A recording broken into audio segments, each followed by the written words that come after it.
بسم الله الرحمن الرحيم runtii aniga waxay ka heshaabinaan ooyo caawa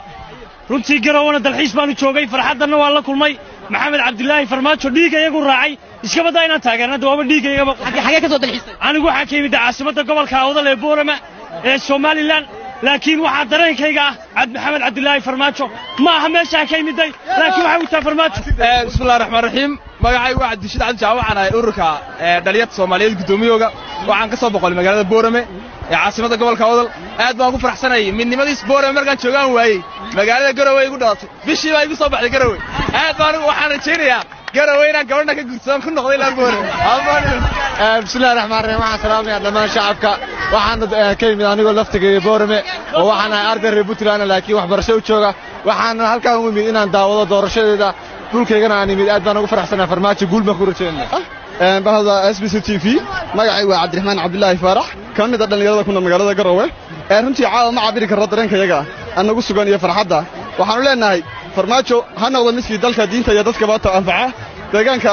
Soomaalidana iyo xuduudaha Soomaaliyana kii ilaalin lahaa isha kana soo bixi lahaa mas'uuliyadda la saaray maxamed faarax aad ugu hambalyeena madaxweynaha cusub ee Soomaaliya dhammaan Soomaaliya maanta midnimada Soomaaliya soo celin kara weeye dhammaan Soomaaliya maqaan dhan isku keen kara weeye aad ugu hambalyeena madaxweyne aad ugu hambalyeena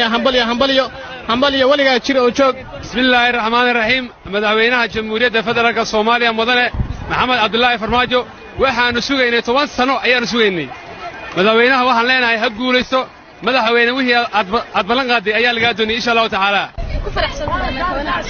بسم الله الرحمن الرحيم waa mahadsantaa walaal gacaliyo waa ku faraxsanahay aad iyo aad baan ugu faraxsanahay madaxweynaha cusub ee la doortay caawi waxaan leenahay ilaahay subxaanahu wa ta'aala ha ku guuleeyo xilka culus ee lagu doortay waxaan leenahay